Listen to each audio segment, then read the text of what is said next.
నా పేరు శరణ్య. నేను ఈశ్వర్ సాయిల కో క్యారెక్టర్ ఈశ్వర్ సాయి వైఫ్ని. బేసిక్గా నా హస్బెండ్ నార్మల్గా అయితే మాత్రం మా రిలేషన్ 7 years బట్టి ఎప్పుడు ఎలాంటి డిస్టర్బెన్స్ అయితే లేవు. ట్రూత్గా చెప్పాలంటే నా హస్బెండ్లో నేను ఈ 7 సంవత్సరాలు ఒక్కసారి కూడా నేను ఎప్పుడు ఇలాంటి పొరపాట్లు ఎప్పుడు చూడలేదు. టెక్స్టులు మెసేజ్లు నా దగ్గర ప్రూఫ్లు ఉన్నాయి. చూపిస్తే మాత్రం అంటే ఇట్లా ఎలా వస్తుందంటే మరి నా హస్బెండ్ కూడా చెప్పడం ఏంటంటే తనే ఇట్లా నన్ను కొంచెం ఇది చేసింది. సో అందుకోసమని ఏ అబ్బాయి అయినా సరే మరి ఎట్లా ఇలాగే అయిపోయింది ఇంకా అని చెప్పి తను చెప్తున్నాడు. మరి ఆ అమ్మాయి ఏమంటుందంటే నాతో కూడా చాలా మంచిగా మాట్లాడేది. సో నేను లాస్ట్ టైం సూసైడ్ చేసుకోవడానికి వెళ్ళాను అనమాట. ఇట్లా ఈ అమ్మాయి విషయంలోనే కొంచెం నాకేదో కొంచెం నెగిటివ్ వైబ్ వచ్చి సో నేను బయటికి అంటే నేను సూసైడ్ చేసుకోవడం వరకు వెళ్ళిపోయాను. నాకు బాబు ఉన్నాడు, బాబుని తీసుకొని సూసైడ్ చేసుకోవడానికి వరకు వెళ్ళిపోతే ఆ అమ్మాయి నా కోసం ఫుల్గా అంటే ఎక్కడ ఇది బాగా స్ప్రెడ్ అయిపోతుందా ఏంటి అనుకుందో ఏమో తెలియదు కానీ కంటిన్యూగా నన్ను ఫాలోఅప్ చేస్తూ ఎక్కడున్నావు ఏమైంది నాకు అప్పుడు కూడా ఏం డౌట్ రాలేదు. తర్వాత చూస్తే మెసేజ్లు ఇవి అవి అన్నీ చూస్తే ఇలా రావాలి, మీ అన్న రావాలి. మెయిన్ వాళ్ళిద్దరికి కలిపి ఒక ఆయన ఉన్నాడు, ఆయన రిత్విక్ అని చెప్పి వాళ్ళిద్దరు మీడియేటర్, అబ్బాయి పర్సనల్ అసిస్టెంట్ ఇద్దరికి. సో అసలు ఆ అబ్బాయి ఫోన్లో ఎన్ని టెక్స్టులు ఇవన్నీ బ్యాకప్ చేసి చూస్తే అసలు చాలా ఇదిగా ఉంది. సో నేనైతే మాత్రం కోరుకునేది ఏంటంటే నా హస్బెండ్ అయితే తప్పైపోయింది, నాకు ఒక ఛాన్స్ అయితే ఇవ్వు అని చెప్పి ఆయన చెప్తున్నారు. కానీ ఆ అమ్మాయి నుండి ఎప్పుడు నేను ఏం ఫేస్ చేస్తానో తెలీదు. కానీ ఎందుకంటే ఇప్పుడు నాలాంటి అమ్మాయికి అంతమంది ఫాలోవర్స్ ఉండి పైగా నాతో ఇంత మంచిగా ఉండి ఇంత చేసిందంటే వాళ్ళ అమ్మగారు రికార్డు కూడా ఉంది. నేను పొద్దున్న వాళ్ళ అమ్మగారికి ఫోన్ చేసి అడిగితే మా అమ్మాయి అంతే అలాగే చేస్తుంది అని చెప్పి అంటుంది. నా దగ్గర రికార్డు ఉంది. ఫోను స్విచ్ ఆఫ్ అయ్యేటప్పటికి నా దగ్గర ప్రూఫ్ లేకుండా ఉంది. ఆన్ చేస్తే అది కూడా ఇస్తాను. సో ఇట్లాగా ఇప్పుడు నాకు అన్యాయం జరిగింది. నా పేరెంట్స్ మా సిస్టర్స్ వచ్చి ఏదో చేశారు. నా హస్బెండ్ నాతో ఏదో కొంచెం పోలీసులు దీంతో ఏదో మాట్లాడుతున్నాం అవుతుంది. ఇప్పుడు నాలాంటి అమ్మాయి ఒకవేళ వేరే ఒక అమ్మాయి ఎవరైనా దొరికింది అనుకోండి, అమ్మాయి ఇదే స్ట్రెస్ తట్టుకోలేక సూసైడ్ వరకు వెళ్తే ఎంత ప్రాబ్లం. నేను ఇది ఒక్కటే ఆలోచిస్తున్నా. ఎవరైనా సూసైడ్ వరకు వెళ్ళారు అనుకోండి అప్పుడు ఎంత ప్రాబ్లం ఉంటుంది. ఆ అమ్మాయికి తెలుసు నాకు బాబుని కొనేటప్పుడు నేను ఎంత డిస్టర్బ్ అయ్యాను, చాలా హెల్త్ ప్రాబ్లమ్స్ ఎలా వచ్చాయి అమ్మాయికి అన్నీ తెలుసు. ఒక ఆడపిల్ల అయ్యి ఇంకో ఆడపిల్లకి అంత త్వరగా ఎలా మోసం చేస్తుంది.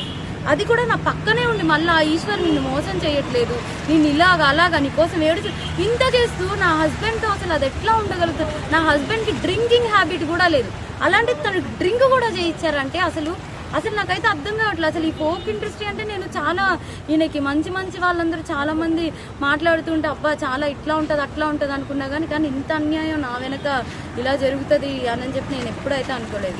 నెక్స్ట్ ఇదేంటంటే ఇట్లాంటి అమ్మాయిని మాత్రం అసలు ఫోక్లోకి వీటిల్లోకి ఎంకరేజ్ చేయకూడదు. ఎందుకంటే ఇప్పుడు నా హస్బెండ్కి జరిగింది, రేపు అన్న రోజు ఇంకో హస్బెండ్ వాళ్ళ అమ్మగారే చెప్తున్నారు కదా డైరెక్ట్గా మా అమ్మాయి అంతే అని చెప్పి. సో ఇవన్నీ కొంచెం చూసుకొని కొంచెం ఫోక్లోకి తీసుకునేప్పుడు కూడా మనుషుల కోసం నేను మిగతా వాళ్ళని అనట్లేదు కానీ ఇట్లాంటి వాళ్ళని మాత్రం కొంచెం చూసుకోండి. కాపురాలు పోతాయి, చిన్నపిల్లల లైఫ్లు పోతాయి. అట్లా ఏం లేదు, నిజం చెప్తున్నాను కదా. మా హస్బెండ్కి డ్రింకింగ్ హ్యాబిట్ లేదంటే మీరు ఆలోచించండి.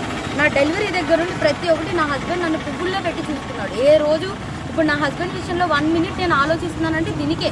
నా బిడ్డను కానీ నన్ను కానీ ఇంత కేర్గా చూసుకుని అబ్బాయి ఏమంటున్నాడు, ఇప్పుడు ఒక అమ్మాయి వచ్చి నా మీద పడిపోతే నేను ఏం చేస్తా, ఇప్పుడు ఒక షూట్లో ఉన్న వాళ్ళం మేము అంత క్లోజ్ అయిపోతుంటే నేను ఏం చేయగలుగుతా అంటున్నాడు.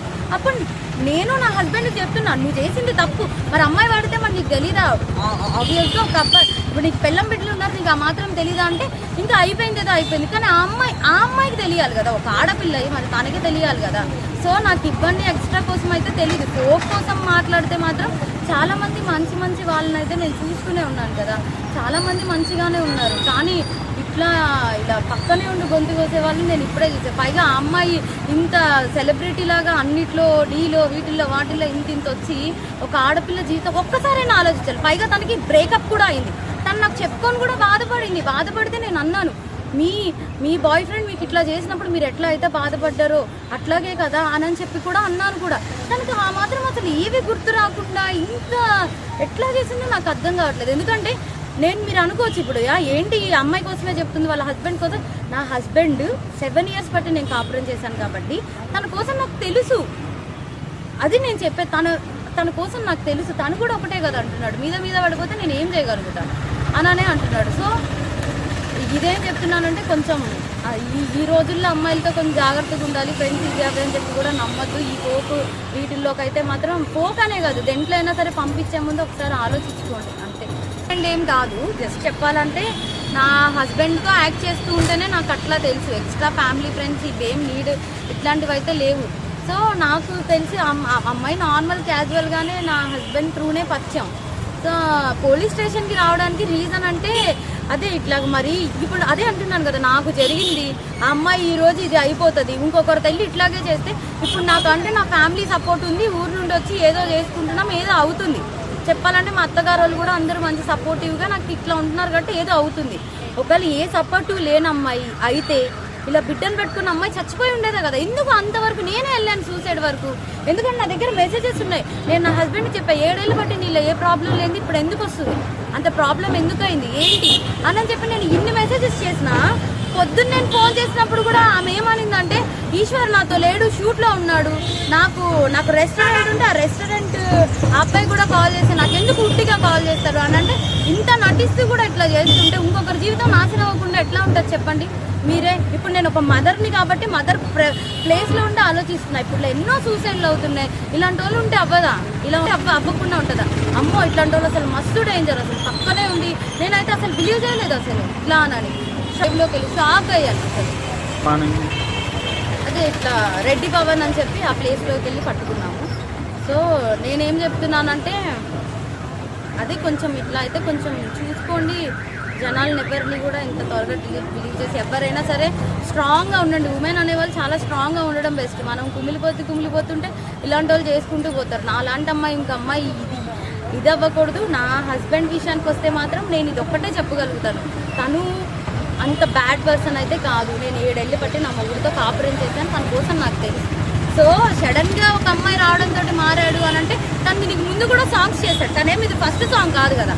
చెప్పాలంటే ఇదేం ఫస్ట్ సాంగ్ కాదు. తను మారాలి అనుకుంటే తను ఫోక్లోకి వచ్చిన తర్వాతే మారచ్చు. ఇంకా చాలా మందితో చాలా సాంగ్స్ చేశాడు, అవునా? అప్పుడు మారంది, ఇప్పుడు ఎందుకు మారాడు? సో ఇక్కడ క్లియర్గా అర్థమవుతుంది కదా ఎవరి హ్యాండ్ ఎట్లా ఉంది అని చెప్పి. వాళ్ళతో మారంది వీళ్ళతో మారుతున్నారంటే ఎందుకు అంటే ఇప్పుడు వైష్ణవి, సోని ఇట్లా చాలా మంది అమ్మాయిలు ఉన్నారు. అసలు ఎంత క్యూట్, ఎంత మంచి వాళ్ళైతే అసలు ఇలాంటి వాళ్ళు కాదు కదా. ఇప్పుడు అనుకుంటే వీళ్ళందరితో కూడా పెట్టుకోవచ్చు కదా. ఆయనకి 50 సాంగ్స్ పైన ఉంటాయి. సో పెట్టుకోవాలంటే 50 మందితో పెట్టుకోకుండా ఎందుకు ఈ అమ్మాయితోటే పెట్టుకుంటాడు? అది మినిమం ఉండాలి కదా, ఆ అమ్మాయికైనా ఉండాలి కదా. అమ్మాయికి అక్క చెల్లెలు వీళ్ళందరూ కూడా ఉన్నారు. ఆల్రెడీ తనకి పాస్ట్లో బ్రేకప్ కూడా అయ్యి ఆమె ఇలా చేయడం. పైగా నా దగ్గర వీడియోలో అయితే అసలు ఆమెలో పశ్చాత్తాపం లేదు. అయ్యో ఒక బిడ్డ వాళ్ళ మదర్ని ఇలా మోసం చేసామని పశ్చాత్తాపమే లేదు ఎవరు.